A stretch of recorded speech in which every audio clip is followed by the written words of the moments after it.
तो हम बात कर रहे थे सब्सिडरी बुक की और हमने ये कहा था कि भैया सब्सिडरी बुक का सिंपल सा मीनिंग ये है कि जो हमारा जर्नल है, जो हमारा भैया जर्नल है, इस जर्नल के हम टुकड़े कर देंगे, मतलब हम कर देंगे इसका सब डिवीजन। यानी कि अगर हमें ये दिख रहा है सिंपल भाषा में, जहां हमें ये लग रहा है कि हमारे जर्नल के अंदर कुछ ट्रांजैक्शंस ऐसे हैं वो अगेन एंड अगेन रिपीटेशन हो रहे हैं, बहुत ज़्यादा है, तो उस तरह के जिस नेचर के ट्रांजैक्शन, समझना, जिस नेचर के ट्रांजैक्शन बहुत ज़्यादा हो रहे हैं उन ट्रांजैक्शन को रिकॉर्ड करने के लिए हम उसकी पृथक एक सेपरेट बुक मेंटेन कर लेंगे।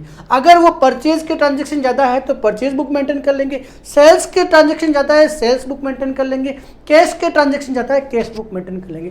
टोटल ही इस बात पर डिपेंड करेगा सब डिवीजन करके कितने तरह के हम बुक्स रख सकते हैं। ऐसा कोई रिटर्न में नहीं है। आपकी बुक के अंदर 4 आइटम दे रखे हैं, इसका मतलब ये नहीं है कि हम ये 4 तरह के ही ट्रांजैक्शन के लिए सब डिवीजन ऑफ जर्नल कर सकते हैं। भैया ऐसा कुछ नहीं है।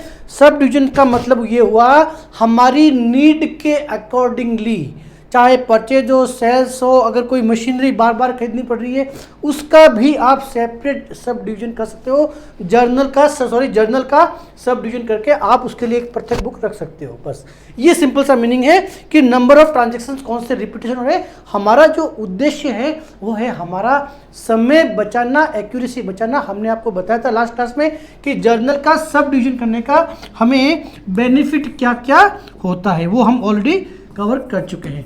अब हम बात कर रहे हैं, तो सामान्यतः हमने देखा कि कैश के जो ट्रांजैक्शन होते हैं हर बिजनेस में बहुत ज़्यादा होते हैं।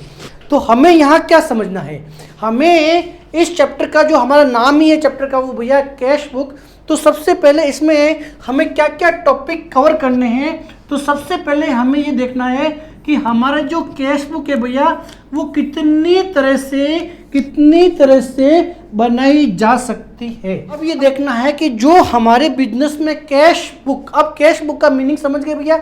सिंपल सा मीनिंग है कि यहाँ पे हमारे बिजनेस के अंदर जो नकद से संबंधित ट्रांजैक्शन है, नकद से जो रिलेटेड ट्रांजैक्शन है, नकद का जो लेन देन है वो बहुत ज़्यादा हो रहा है। तो इस वजह से हम लोगों ने क्या किया, हम लोगों ने कहा भैया हम जर्नल का सब डिवीजन करके एक सेपरेट बुक मेंटेन करेंगे और ये बुक है हमारी कैश बुक। यानी कि इस बुक के अंदर हमारे नकद के सारे ट्रांजैक्शन हम रिकॉर्ड करेंगे। नकद से रिलेटेड ऐसे सभी ट्रांजैक्शन, नकद में माल खरीदा, नकद प्राप्त हुआ, नकद बैंक में जमा कराया, जितने भी नकद के ट्रांजैक्शन हुए हैं अब हम उनको जर्नल में रिकॉर्ड करके लेजर पोस्टिंग वाला जो काम है उससे छुटकारा पाएंगे और वो सीधा ट्रांजैक्शन जो है कैश बुक में मेंटेन करेंगे। क्योंकि हमने ये लग रहा है, जहां हमने ये डिसाइड किया है कि भैया हमें कैश बुक मेंटेन करनी है, इसका सिंपल सा मीनिंग ये है हमारे बिजनेस के अंदर नकद से संबंधित ट्रांजैक्शंस बहुत ज़्यादा हो रहे हैं, इसलिए हमने डिसाइड किया कि इन ट्रांजैक्शंस को रिकॉर्ड करने के लिए हम एक सेपरेट बुक मेंटेन करेंगे। अब क्या होता है कि हमारी जो ये कैश बुक जो है ना भैया, इसके भी कुछ टाइप है, कुछ अलग अलग प्रकार है। आप देखोगे है तो कुछ नहीं, वही सिंपल कैश बुक ही है, परंतु हमारे इस टाइम को बचाने के लिए जैसे जैसे मैंने आपको बोला था आवश्यकता जो होती है वो आविष्कार की जननी होती है। तो पहले हमने देखा सिंपल कैश बुक बनाई, हमने एक सिंपल कैश बुक बनाई, ठीक है ना। ये सिंपल कैश बुक कैसे थी अभी डिटेल में समझते हैं, पर थोड़े दिन में हमें लगा यार यहाँ पे भी हमारा जो पूरा पर्पस है, हमारा अल्टीमेट टारगेट क्या है, हमारा समय, टाइम, एफर्ट्स को बचाना। हमें लगा यार कुछ और भी वर्कआउट कर सकते हैं। पहले पे सिंबल, अभी आपको पता नहीं है सिंपल कैश बुक क्या है, तो इसका एक और नाम है, वो है सिंगल कॉलम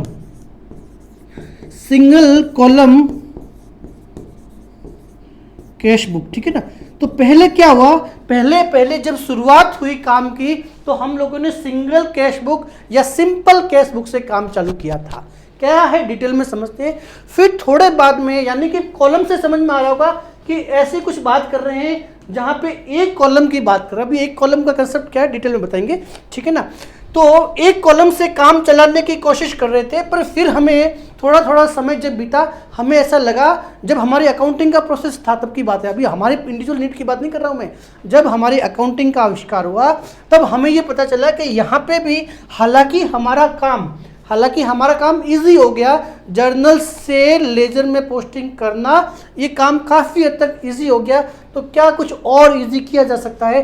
तो इसके लिए हमने आगे और आविष्कार किया और एक और बुक का नाम दिया double column cash book. Double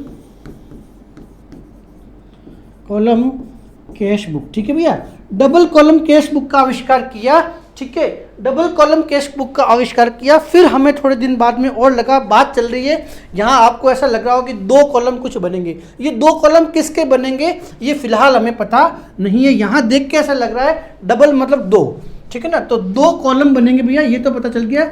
ये 2 कॉलम क्या है डिटेल में समझेंगे। फिर भी और आगे गए, हमें लगा काम और आसानी से किया जा सकता है, triple column cash book, 3 column. अब ये 3 कॉलम क्या है वो समझेंगे।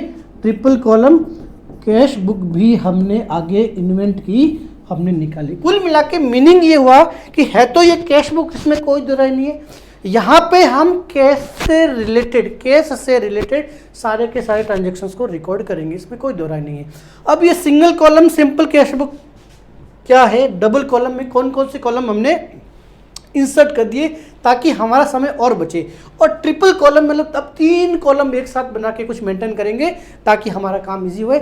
इस कंसेप्ट को समझने की कोशिश करते हैं। तो पहले बात करते हैं सिंपल कैश बुक में। भैया देखिए, सिंपल कैश बुक जो है, बहुत अच्छी बात समझिए, बहुत सिंपल सी बात है। अगर मैं सिंपल कैश बुक, मैं वर्ड यूज करूं सिंपल कैश बुक, मैं फिर से बता रहा हूं भैया, कोई अगर स्पेलिंग मिस्टेक हो आप उसे माइंड मत कीजिए, आपको कंसेप्ट समझना है। कई बार हम खड़े होकर लिखते हैं, स्पीड से लिखते हैं, तो कोई ए जो होता है वो छूट जाता है। तो ये हमारा इंग्लिश की क्लास नहीं है भैया, इसको आप इतना माइंड मत कीजिएगा। जो भी कॉलम कुछ ही स्पेलिंग आगे पीछे हो तो आप उसको एडजस्ट कर लीजिए। ठीक, बात करते हैं सिंगल कॉलम कैश बुक।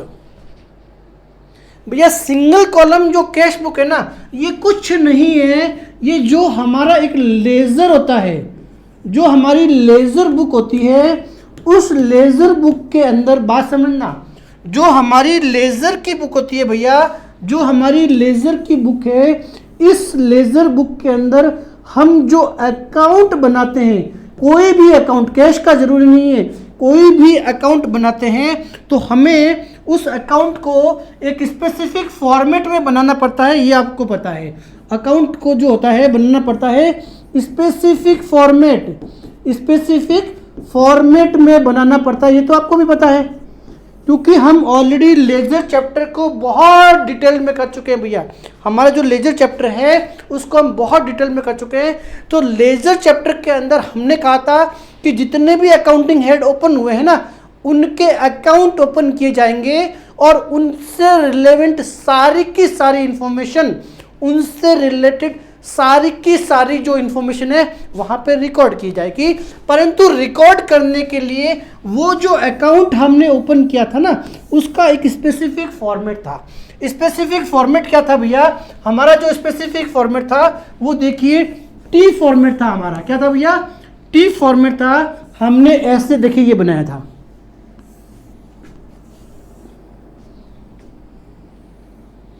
हमारा टी फॉर्मेट था। ये साइड हमारी डेबिट थी और ये साइड थी हमारी क्रेडिट।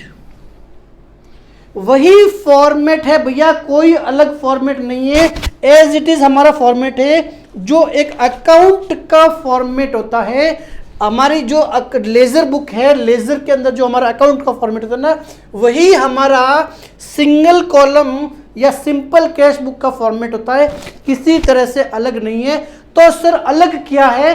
अलग सिर्फ इतना है, सिर्फ और सिर्फ इतना है कि वहां पे ये हमारी एक बुक थी जिसका नाम था लेजर, और लेजर के अंदर एक पेज था जहां पर कैश से संबंधित सारी इंफॉर्मेशन को रिकॉर्ड किया जाता था। बात समझना, वहां पे क्या था, वहां लेजर नाम से एक बुक थी हमारे, उस लेजर के अंदर बहुत सारे अकाउंट थे, जिसमें से एक अकाउंट था कैश, जहां हम कैश से रिलेटेड सारी इंफॉर्मेशन रिकॉर्ड कर रहे थे। ठीक वैसे ही यहां पर क्या होगा, वो जो कैश वाला पेज है ना, उस पेज को चूंकि उसके ट्रांजैक्शंस बहुत ज़्यादा थे, नंबर ऑफ ट्रांजैक्शंस बहुत ज़्यादा थे, तो हमने उसके लिए एक सेपरेट बुक बना ली। बस हमने उसके लिए क्या की, एक सेपरेट बुक बना ली, यानी कि क्योंकि ट्रांजैक्शंस बहुत ज़्यादा थे तो ये पूरी बुक भर जाएगी। तो मैंने क्या किया, एक सेपरेट बुक बना ली और अब उस केस से रिलेटेड सारी की सारी इंफॉर्मेशन को यहाँ रखना शुरू कर दिया। परंतु जो मेरा फॉर्मेट है ना भैया, एग्जैक्ट वही फॉर्मेट है जो मेरा लेजर के अंदर कोई भी अकाउंट मेंटेन करने का जो फॉर्मेट था ना, वही फॉर्मेट था। T format, debit credit.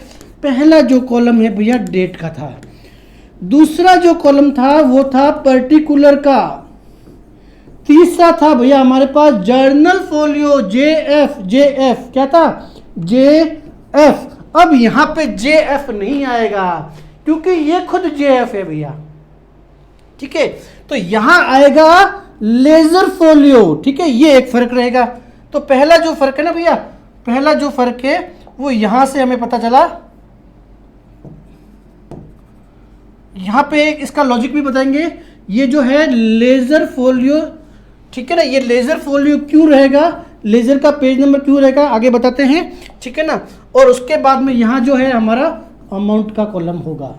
ये हमारी क्रेडिट साइड हो गई। यहाँ पे पहला जो कॉलम है हमारे पास डेट का कॉलम है, दूसरा जो कॉलम है पर्टिकुलर्स का कॉलम है, तीसरा जो कॉलम है वो मैंने कहा यहाँ पे LF लेजर फोलियो आएगा। बहुत इंपॉर्टेंट है भैया, इस पॉइंट को अपन आगे डिटेल में डिस्कस करेंगे, थोड़ी देर के लिए रुक जाइए। और लास्ट में हमारे क्रेडिट साइड के अंदर जो अमाउंट था वो वाला।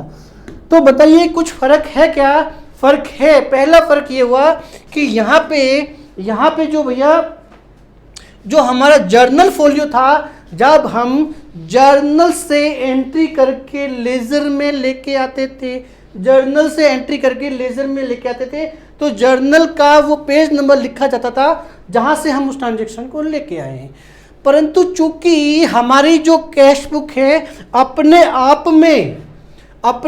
में जर्नल ही है, तो जर्नल के अंदर जर्नल का पेज नंबर नहीं लिखा जाएगा, ठीक है ना। तो यहां लिखा जाएगा लेजर फोलियो। तो सर आपने बोला था कि कैश बुक लेजर का भी काम करती है, तो लेजर के अंदर लेजर नंबर क्या लिखेंगे भैया, बिल्कुल लिखेंगे।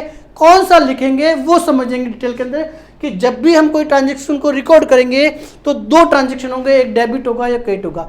तो कैश के सामने जो काउंटर पार्टी होगी, Ram account debit to cash, तो जो अकाउंट राम था, राम का लेजर जो है वो कहाँ पे है, उसका रेफरेंस यहाँ आएगा। डिटेल में डिस्कस करेंगे, उस मैटर को अभी छोड़िए। अभी सिर्फ इतना समझिए कि जो पहला फर्क था ना फॉर्मेट के अंदर,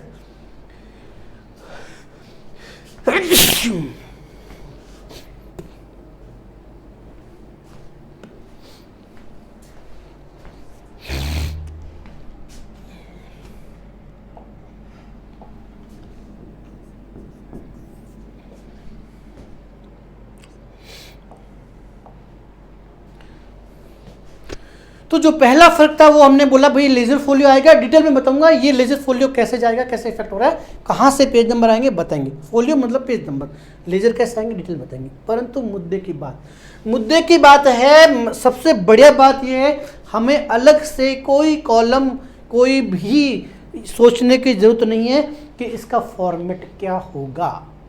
अब चूंकि अब बात ये समझना है कि भैया कौन कौन से ट्रांजैक्शन है जो हमें यहाँ रिकॉर्ड करने, बहुत सिंपल है। हमारी जो कॉलम है ना, 1 कॉलम 2 कॉलम 3 कॉलम, इस केस बुक का सिंपल सा कंसेप्ट है।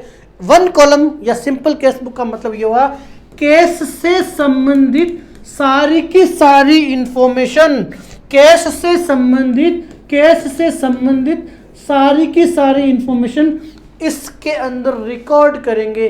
तो सर 2 कॉलम का मतलब 2 कॉलम होंगे। अभी दूसरा कॉलम और क्या हो सकता है, दूसरा जो कॉलम है हो सकता है बैंक की भी एंट्री वहीं पे कर दें, या कलेक्शन के टाइम अगर डिस्काउंट बहुत ज़्यादा हो रहा है तो ऐसा कुछ फॉर्मेट लेके आएंगे कि भी कैश, बैंक और डिस्काउंट तीनों को एक ही जगह लिख दे। कुछ करेंगे आगे, देखते हैं आगे क्या होता है। तो फिलहाल सिंपल कैश बुक का सिंपल सा मीनिंग ये हुआ कि भैया कैश से संबंधित सारे के सारे ट्रांजैक्शंस को यहाँ पे रिकॉर्ड किया जाएगा। ये बात तो क्लियर हो गई। कैश के अलावा कोई भी ट्रांजैक्शन यहाँ रिकॉर्ड नहीं किया जाएगा। आगे देखेंगे कुछ कंपाउंड एंट्री होती है, राम से नकद प्राप्त हुआ और डिस्काउंट दे दिया, और चूंकि हमारे पास कैश को सिंगल कॉलम है, ऐसी स्थिति के अंदर एक कंपाउंड एंट्री के अंदर अगर मिल जाती है तो उसके टुकड़े करके सेकंड पार्ट होगा वो जर्नल के अंदर, हमने बोला जर्नल प्रॉपर में डाला जाएगा। कैसे डाला जाएगा वो भी समझते हैं, धीरे धीरे सारे मुद्दों पर आएंगे। बात करते हैं, एक कोई भी जर्नल एंट्री लेते हैं भैया। अब हम कोई भी एक जर्नल एंट्री लेके समझते हैं कि ट्रांजैक्शन को कैसे रिकॉर्ड करेंगे। सामान्य सा ट्रांजैक्शन हुआ, मान लीजिए कि व्यापारी ने पैसे लगाकर व्यापार प्रारंभ किया। बहुत सिंपल ट्रांजैक्शन है।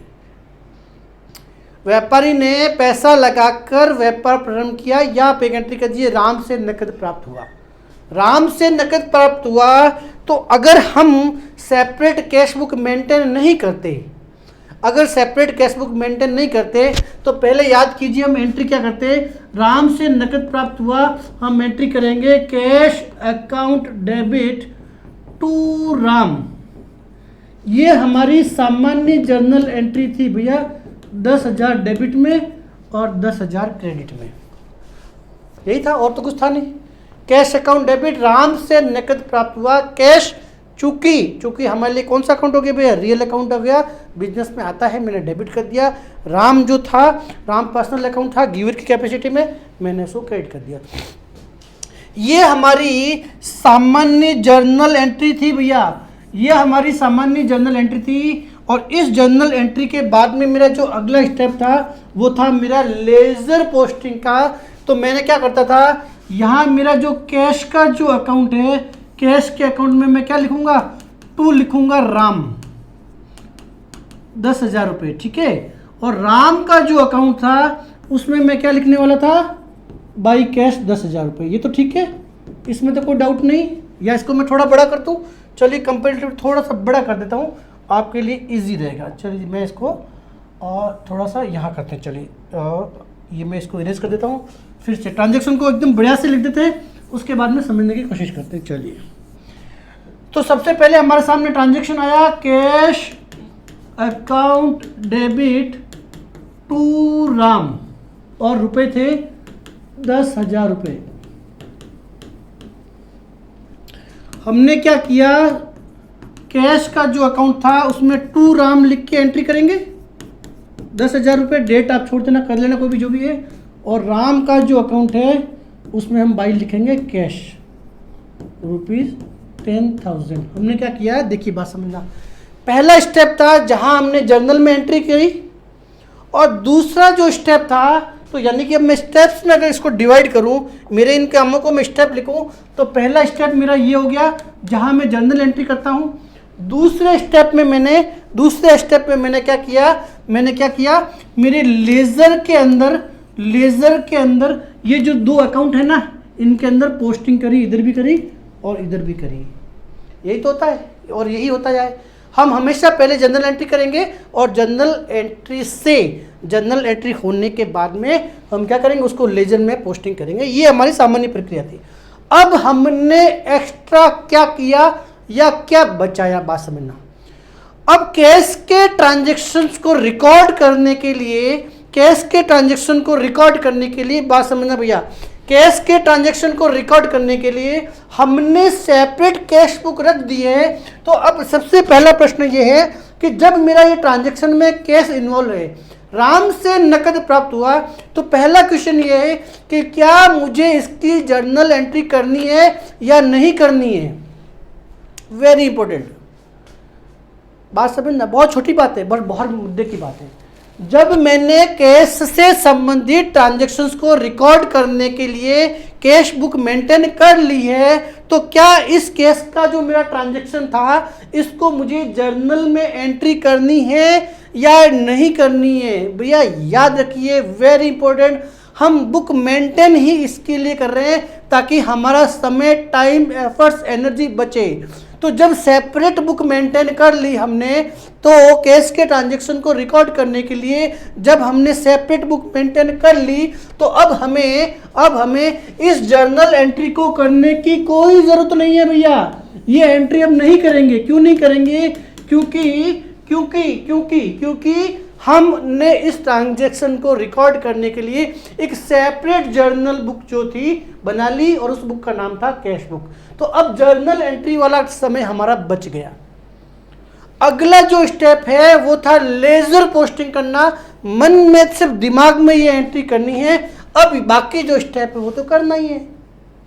लेजर पोस्टिंग तो करना ही है। तो आप ये समझ लीजिए, एक बार के लिए आप सिर्फ ये समझिए कि ये हमारा कैश का लेजर होता तो क्या होता। सेकंड जो स्टेप है जहां हम कैश का अकाउंट ओपन करते हैं, ठीक है ना, बस ये हो गया। तो अब देखिए, कैश के अकाउंट के अंदर कैश जो अमाउंट है वो कहाँ है भैया? 10,000 रुपये है। कैश कहाँ बैठा है? कैश बैठा है 10,000 रुपये से डेबिट के अंदर। तो मैंने ये 10,000 रुपये से कैश में डेबिट बैठा लिए। मैंने आपको जर्नल से लेजर पोस्टिंग करते समय बहुत इजी कंसेप्ट बताया कि भैया आप जर्नल एंट्री देखिए, जर्नल एंट्री में कैश कहाँ बैठा है? कैश बैठा है डेबिट के अंदर।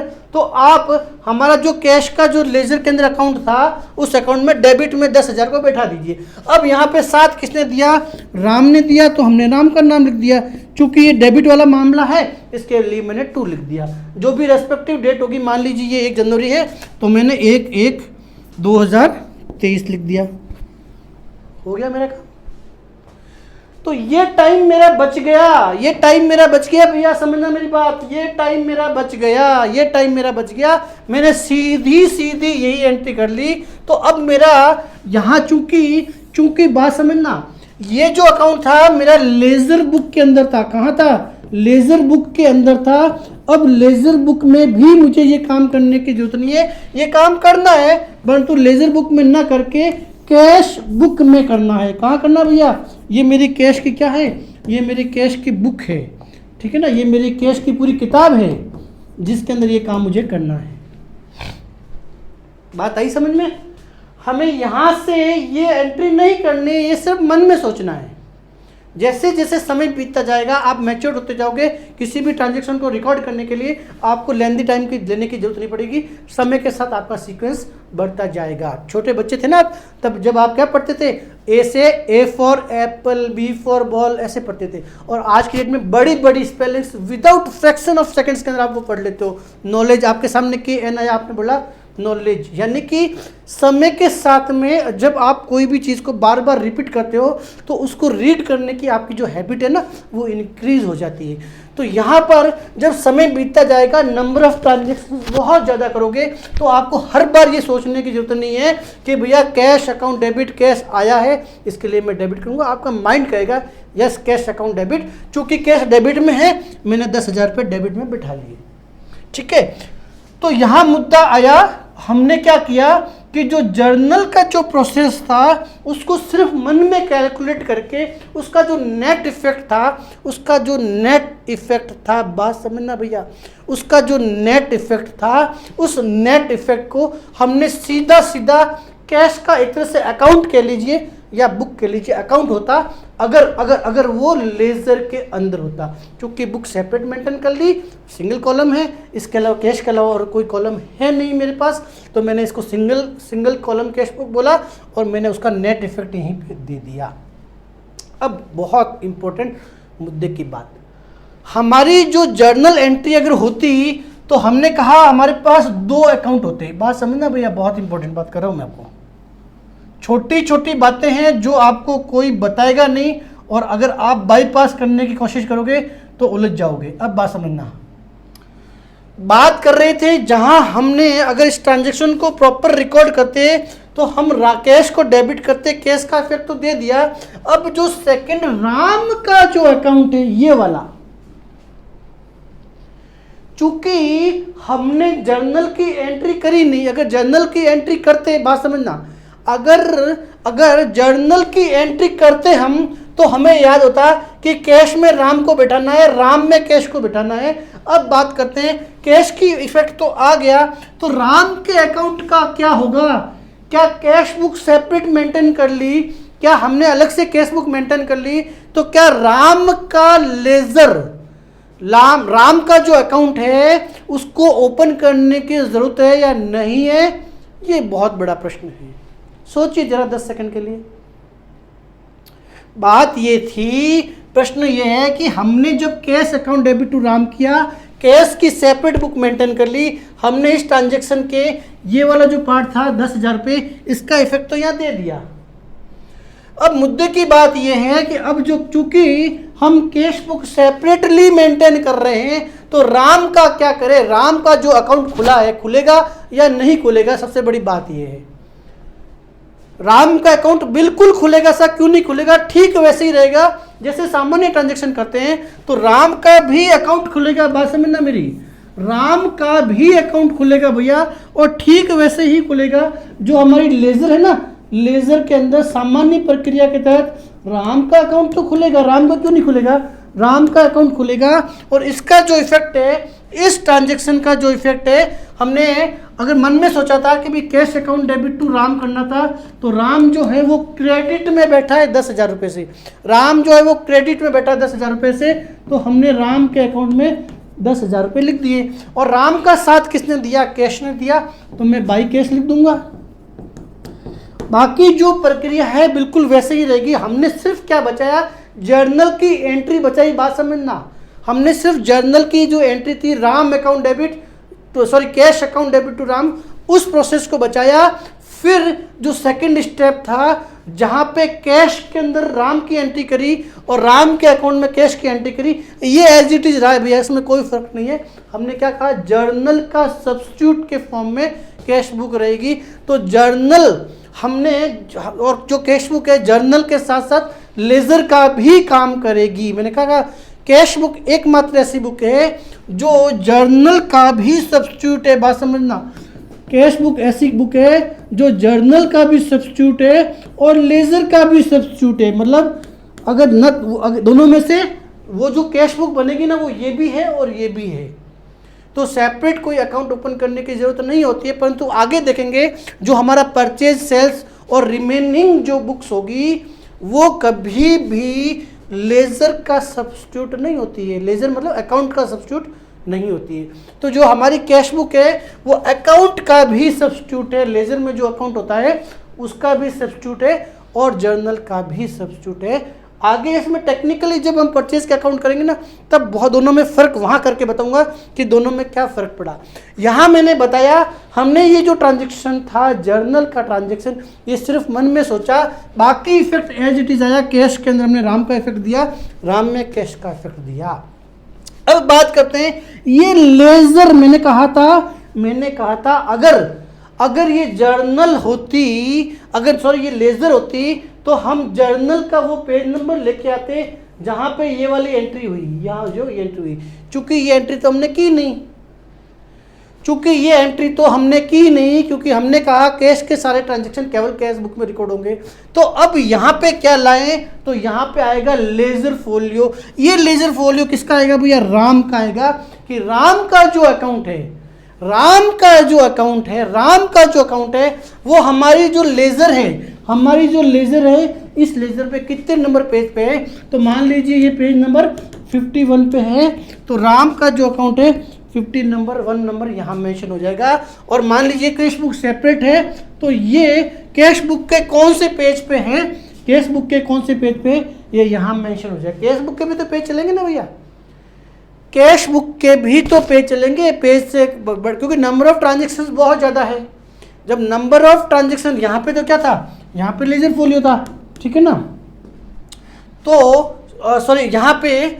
यहाँ पे जो पेज नंबर आएगा वो कैश बुक का पेज नंबर आएगा। कैसे आएगा?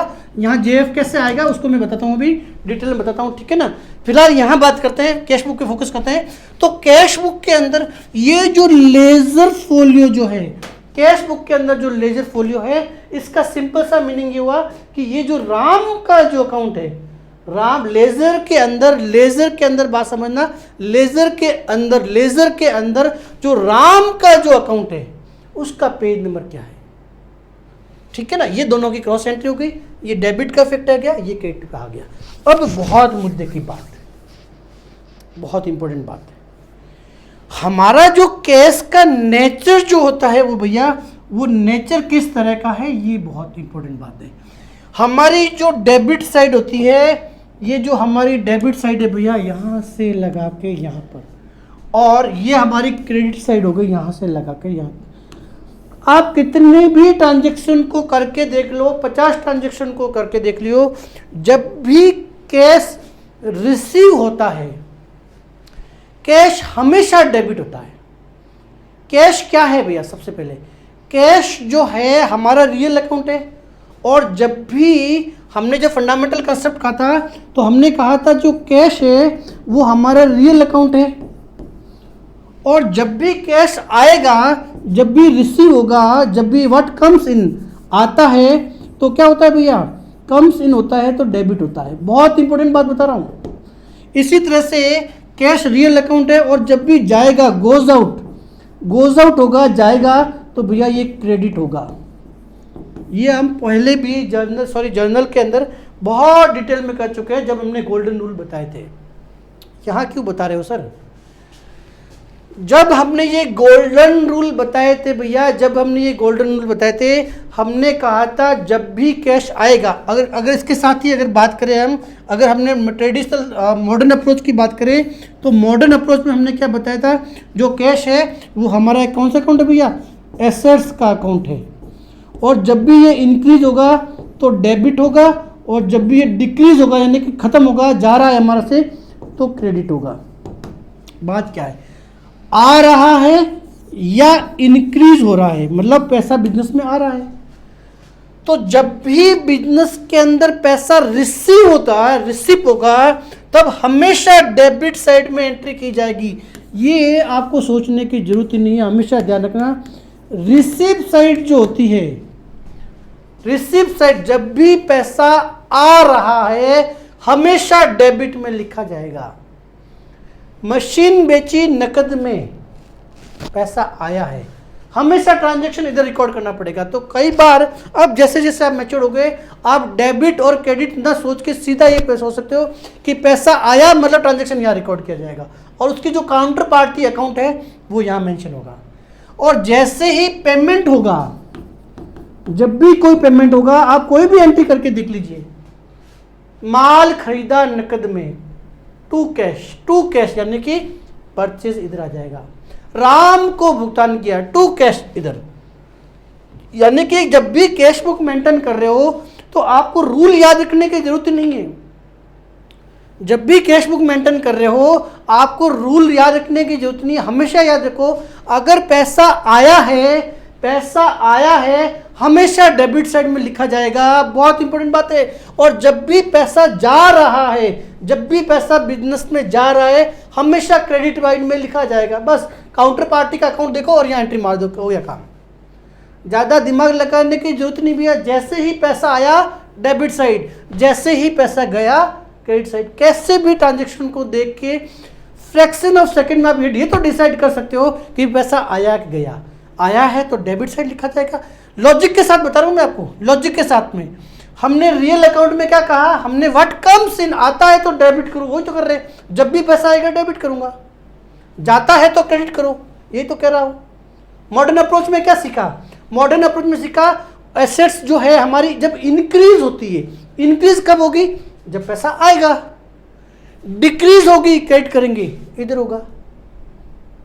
तो कैश बुक की कुछ बहुत बड़ी विशेषताएं जो है, बहुत अच्छे जो कैरेक्टरिस्टिक्स जो है वो क्या है भैया, हमेशा याद रखना।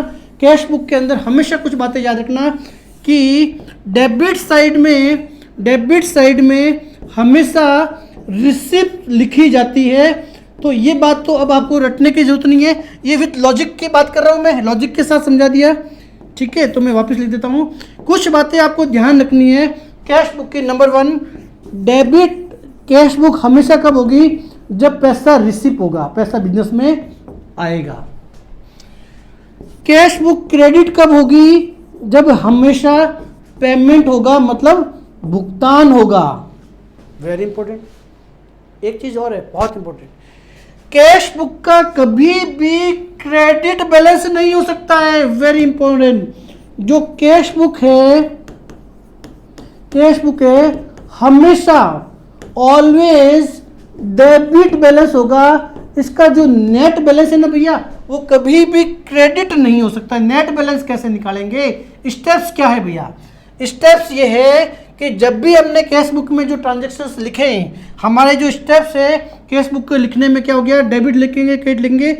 इसके बाद में हमने जो हमारे सामान्य लेजर के अंदर जो अकाउंट ओपन हुआ था ना, उसको अकाउंट को जब भी क्लोज करने का जो मैटर था, वो क्या कहा था कि पहले डेबिट साइड की टोटल कीजिए, फिर क्रेडिट साइड की टोटल कर दीजिए,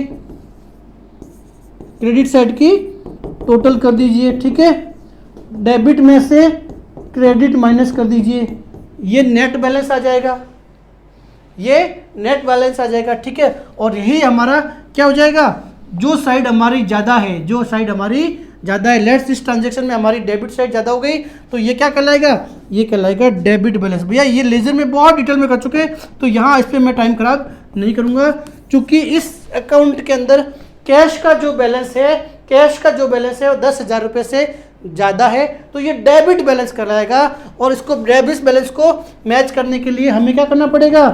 हमें लिखना पड़ेगा बाई बैलेंस CD। ये हमने क्या किया? सिर्फ बैलेंस निकाला है भैया। तो बैलेंस कौन सा कहलाएगा? डेबिट। हमारा जो अकाउंट है, अगर एक से ज़्यादा ट्रांजेक्शन है, टोटल मारेंगे, इधर की भी टोटल मारेंगे, इधर की भी टोटल मारेंगे, और बैलेंसिंग फिगर यहाँ लिख देंगे। परंतु अगर एक ही ट्रांजेक्शन हुआ तो 2 ट्रांजेक्शन को लिख के 2 लाइन खींच के ऐसे हम अकाउंट को क्लोज कर देंगे। परंतु भैया यहाँ तो कैश बुक मेंटेन इसलिए कर रहे हैं कि बहुत ज़्यादा ट्रांजेक्शन होने वाले हैं, तो 2 लाइन खींचने का सवाल नहीं लगता है। तो ये तो थ्योरेटिकल पार्ट हो गया हमारा कि अगर एक ही ट्रांजेक्शन है तो हम ऐसे टोटल नहीं मारते हैं, 2 लाइन खींच के क्लोज कर देते हैं। स्टेप सीखने, स्टेप्स क्या हुए? आते हैं वापिस। पहला मुद्दा,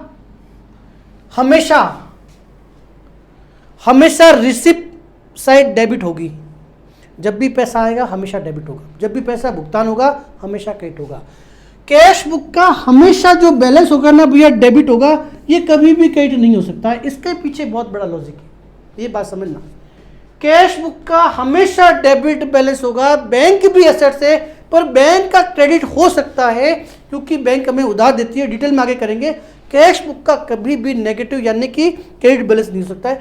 कि देखो, जब भी बिजनेस में पैसा आएगा ना, आने के बाद में भुगतान किया जा सकता है, ये तो आपको पता है। सिंपल सा लॉजिक बता रहा हूं। बिजनेस के अंदर पैसा आएगा, आते ही क्या हुआ? डेबिट हुआ। बहुत सिंपल लॉजिक बता रहा हूं भैया। जब भी हमारे पास पैसा आएगा, आते ही वो डेबिट होगा। यानी कि मेरे बिजनेस में मान लीजिए 50,000 रुपये आए, तो पहले तो वो डेबिट होंगे, और आने के बाद में मैं क्या करूंगा? वहां से भुगतान करना शुरू करना है। बात समझना भैया, पहले बिजनेस में पैसे आएंगे और आने के बाद में हम क्या करेंगे? भुगतान करेंगे पार्टीज को, या जिसको भी पेमेंट करना है, खर्चों का या पार्टी को पेमेंट करेंगे।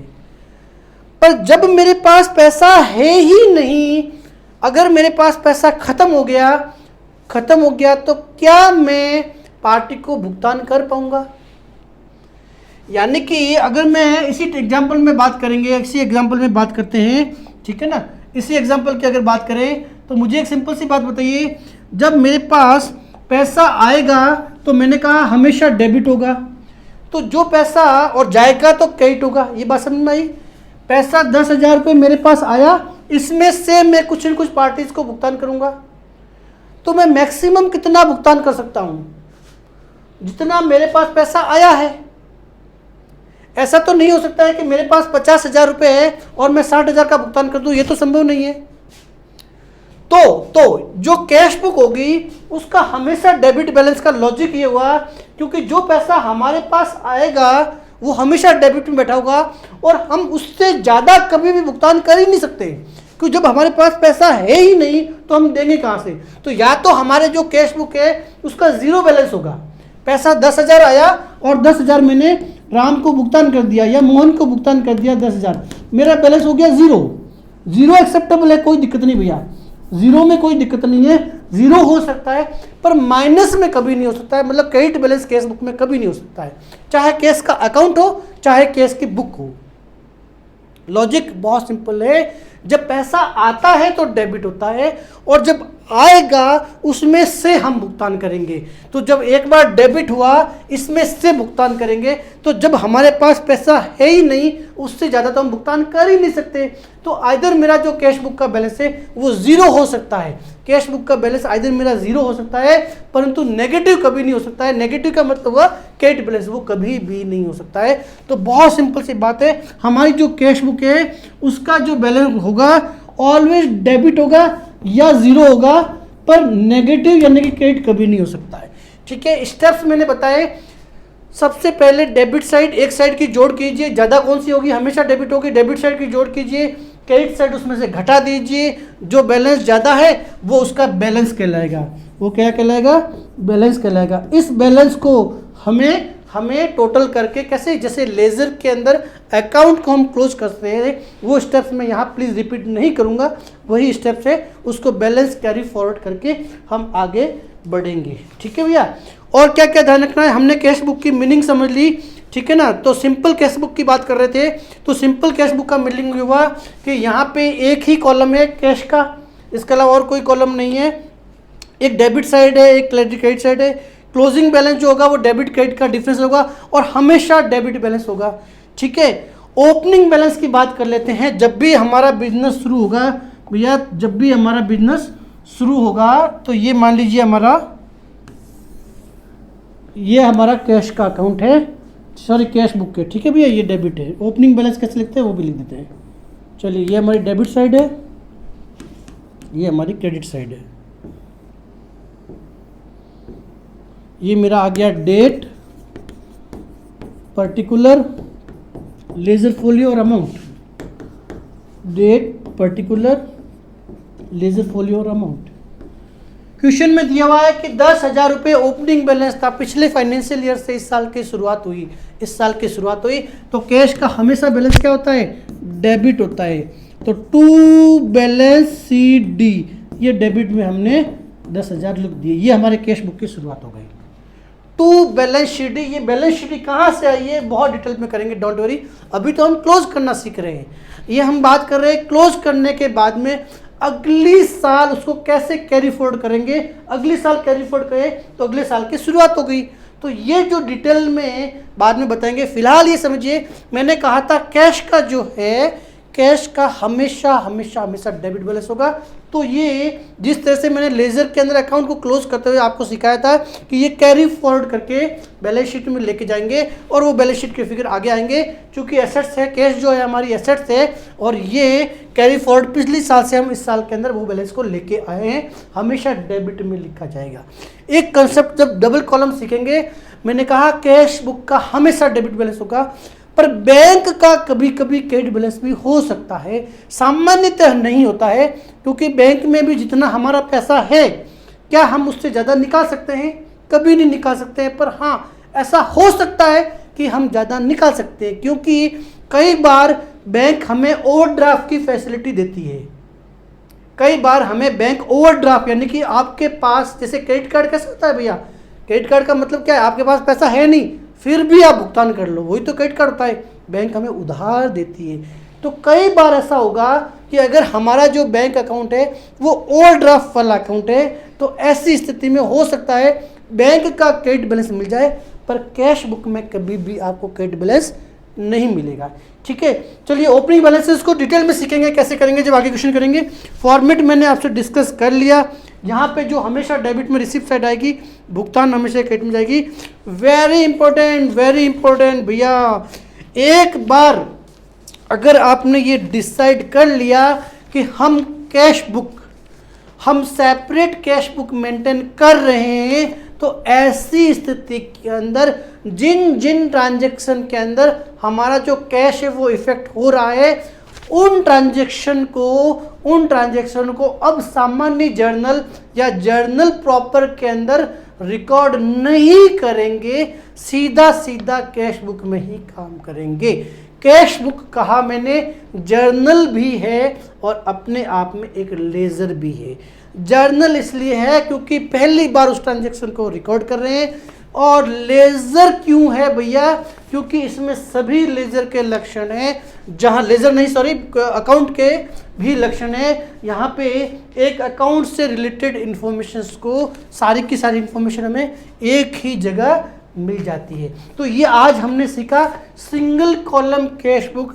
ये कुछ भी नहीं है भैया, ये सिंपल हमारी जो हमारा लेजर था उसके अंदर, हमारे लेजर के अंदर जो कैश का अकाउंट बन रहा था ना, ये वही अकाउंट है बस। क्योंकि ट्रांजैक्शंस बहुत ज़्यादा थे, इसके लिए चूंकि ट्रांजैक्शंस बहुत ज़्यादा थे, इसलिए हमने क्या किया, इसलिए हमने ये किया कि उसके लिए एक सेपरेट बुक मेंटेन कर ली। फ़ायदा क्या हुआ, फ़ायदा ये हुआ कि अब जर्नल की एंट्री करके बाद में लेजर पोस्टिंग की जरूरत नहीं है, सीधा यही रिकॉर्ड करके हम हमारा समय बचा लेंगे। अगले चैप्टर में हम सीखेंगे डबल कॉलम कैश बुक। ये कॉलम, डबल कॉलम क्या होता है और कौन सा कॉलम इस फॉर्मेट में हम इंक्लूड कर लेंगे, इसको डिटेल में समझेंगे।